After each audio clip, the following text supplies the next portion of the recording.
ময়মনসিংহের ধোবাউড়া উপজেলা নির্বাচনী অফিসকে কেন্দ্র করে ছুরিকাঘাতে মোহাম্মদ নজরুল ইসলাম নামে এক ব্যক্তি নিহত হয়েছেন। শুক্রবার সন্ধ্যা আনুমানিক ৬টার দিকে ধোবাউড়া উপজেলার ঘোষগাঁও ইউনিয়নের এরশাদ বাজার এলাকায় এই মর্মান্তিক ঘটনা ঘটে। নিহত নজরুল ইসলাম ধোবাউড়া উপজেলার দক্ষিণ মাইজপাড়া ইউনিয়নের বাঘপাড়া গ্রামের মোহাম্মদ মফিজউদ্দিনের ছেলে। স্থানীয় সূত্রে জানা যায়, নির্বাচনী অফিস সংক্রান্ত বিরোধের জেরে দুর্বৃত্তরা এলোপাতাড়ি ছুরিকাঘাত করলে গুরুতর আহত অবস্থায় নজরুল ইসলামকে ধোবাউড়া উপজেলা স্বাস্থ্য কমপ্লেক্সে নেওয়া হয়। সেখানে কর্তব্যরত চিকিৎসক তাকে মৃত ঘোষণা করেন। খবর পেয়ে ধোবাউড়া থানার অফিসার ইনচার্জ মোহাম্মদ শফিকুল ইসলাম ঘটনাস্থল পরিদর্শন করেন এবং পুলিশ সন্দেহভাজন দুজনকে আটক করে।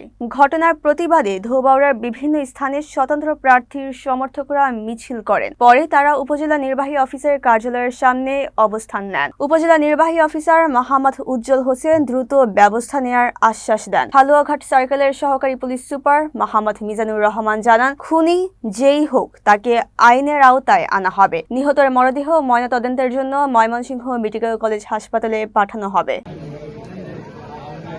আপনাদের সবাইকে অনেক ধন্যবাদ, কারণ এত বড় একটা ঘটনার পরে আপনারা এখন পর্যন্ত খুব শান্তভাবে আপনারা এই পরিস্থিতিটা সামাল দিচ্ছেন।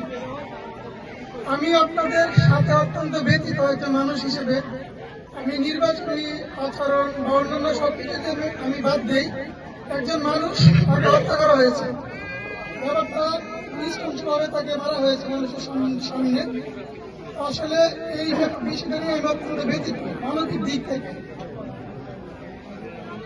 আমি আপনাদেরকে এতটুকু নিশ্চিত করতে পারছি, এই হত্যাকাণ্ডের সাথে যে বা যারা জড়িত আছেন, আমরা তাদেরকে অলরেডি কিছু নাম জেনেছি।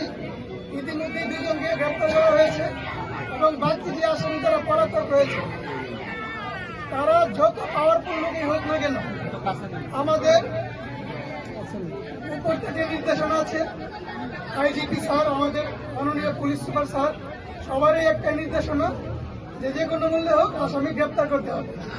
আমি আপনাদেরকে নিশ্চয়তা দিচ্ছি, আমি দায়িত্ব নেওয়ার পরে অন্যান্য যে মার্ডার মামলাগুলো হয়েছে আপনারা জানেন, আমি কিন্তু আসামি গ্রেপ্তার করার জন্য সর্বোচ্চ চেষ্টা করেছি এবং করেছি।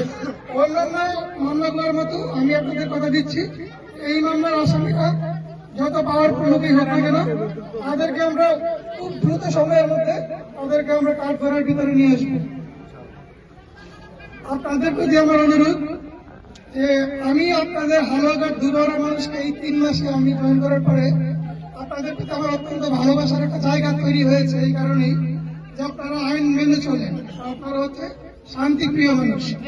আমি বিশ্বাস রাখি এবং আশা করি যে এই ঘটনাকে কেন্দ্র করে আপনারা এখন যেভাবে শান্ত আছেন, আগামীকালকেও এবং আসন্ন দিনগুলোতেও আপনারা সেই শান্তিপূর্ণভাবে আপনাদের অবস্থা বজায় রাখবেন।